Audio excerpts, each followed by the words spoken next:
नमस्कार. आज माघ कृष्ण सप्तमी.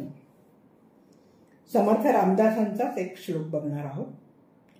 आत्मा आहे आत्मपणे, जीव आहे जीवपणे, माया आहे मायापणे विस्तारली. ऐसे अवघेची आहे आणि आपणही कोणी एक आहे, हे सकळ शोधून पाहे तोची ज्ञानी. श्री समर्थ रामदासांनी परमार्थ हा अंतरंगाचा आहे, तो बहिरंगाचा नाही. इथे मुख्य अंतर्निष्ठा हवी असं सांगून परमार्थात आपण जे ध्येय ठेवतो त्याच्याशी आपले अंतरंग तादात्म्य पावते असं म्हटलंय. त्यांनी स्थिती म्हणजे स्वस्वरूप स्थिती, ब्रह्म साक्षात्काराची स्थिती, ती स्थिती बाह्याकाराने समजणारी नाही हे ध्यानात येण्यासाठी येथे स्थितींचे वर्णन केले. प्रथम त्यांनी काही दृष्टांत देऊन विषय समजावून सांगितलाय. मंदिरात देव असतो आणि मंदिराच्या शिखरावर कावळा बसलेला असेल तर कावळा श्रेष्ठ ठरत नाही. त्याचप्रमाणे राजदरबारात बसलेले गुणीजन आणि उंच आसनावर बसलेले माकड, ब्राह्मण आणि नदीकाठी डोळे झाकून बसलेले बगळे, अव्यवस्थित वागणारा ब्राह्मण आणि ध्यानस्थ बसलेले कुत्रे, एकाग्र न राहणारा ब्राह्मण व उंदरावर एकाग्रता करणारे मांजर, अशा अनेक उदाहरणांनी स्थिती बाह्याकाराने समजणारी नाही हेच सांगितलंय. क्षुद्र माणसाने अंगावर उंची वस्त्र पांघरली आणि थोर मनुष्य उघडाच बसला तर जाणते आहे ते त्याची परीक्षा करतातच. तात्पर्य असं आहे की चांगला लौकिक संपादन करूनही देवाला चुकला तो आत्मघातकीच होय. मुख्य एक अंतर्निष्ठा असेल तर बाहेरच्या देखाव्याला काही महत्व नाही. जो ज्याला भजेल तो त्याला त्या लोकाला जाईल. देवलोक, पितृलोक, भूतलोक असे देव पिता भूत भजण्याचे ते परिणाम. तसेच निर्गुणाचे भजन केले असता निर्गुण होतो. प्रथम देव ओळखावा आणि मग आपण कोण हा विचार करावा, म्हणजे सगळी साधने केल्याचे सार्थक होते.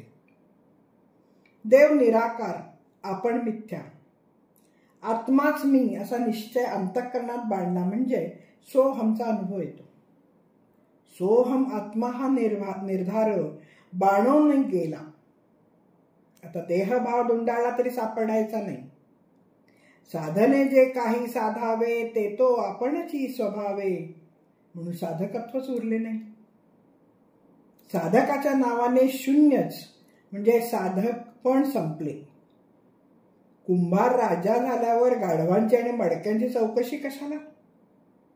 निवृत्त पद प्राप्त झाल्यावर साधने राहत नाही. आपण ब्रह्मरूप झाल्यावर उगीच का म्हणून भटकायचं? देह पाहिला तर पंचमहाभूतांचा, जीव पाहिला तर तो ब्रह्माचा अंश, आणि परमात्मा पाहायचा तर अनन्यपणाचा शोध घ्यावा. उगीच पाहिले तर मी पण दिसते, पण शोध घेता ते खरे नाही हेही कळून येतं. शुद्ध निर्मळ आत्मस्वरूप हे तेवढंच जाणवते. पुढे श्री समर्थ सांगतात, स्वस्वरूप हे आत्मपणाने असते, जीव जीवपणाने राहतो, माया मिथ्यापणाने सगळीकडे पसरलेली असते. असे हे सगळे आहे पण दिसते, आणि त्याचबरोबर मी कोणीतरी एक आहे असंही वाटतं. ते खरेपण शुद्ध अस्तित्व शोधून पाहतो तो खरा ज्ञानी होय. ज्ञानी वृत्तीरूप असतो. वृत्तीकडे पाहिले की काहीच उरत नाही, आणि नंतर जे उरते ते शुद्ध निर्गुण ब्रह्म असते. त्यावेळेला भेददृष्टीमुळे अनुभवास येणारा पसारा मात्र नाहीसा झाला असं समजावं. विवेक केला तर स्वरूप आपणच आहोत असा आत्मसाक्षात्कार होतो. परमार्थाची अशी ही खोल आणि गहन खूण आहे. ज्ञाता ज्ञेयाशी अनन्य होऊन ज्ञान होते. ज्ञानी ब्रह्मरूप झाल्यावर कर्माची समस्या उरत नाही. आत्मज्ञानी तीर्थस्वरूप बनतो. मग अमृतानेच अमृत प्यावे हे शक्य नसते. संत म्हणजे सर्वत्र व्यापून राहिलेले ब्रह्मस्वरूपच होय. आत्मसाक्षात्कारी पुरुष ज्ञानी असतो आणि तो निर्गुणाच्या आणि पंचभूतांच्या कक्षेच्या पलीकडे गेलेला असतो. एकनाथ महाराज म्हणतात, भुक्ती मुक्ती कारणे तुझ न घाली साकडे, संतांशी रोकडे शरण जाऊ. धन्यवाद.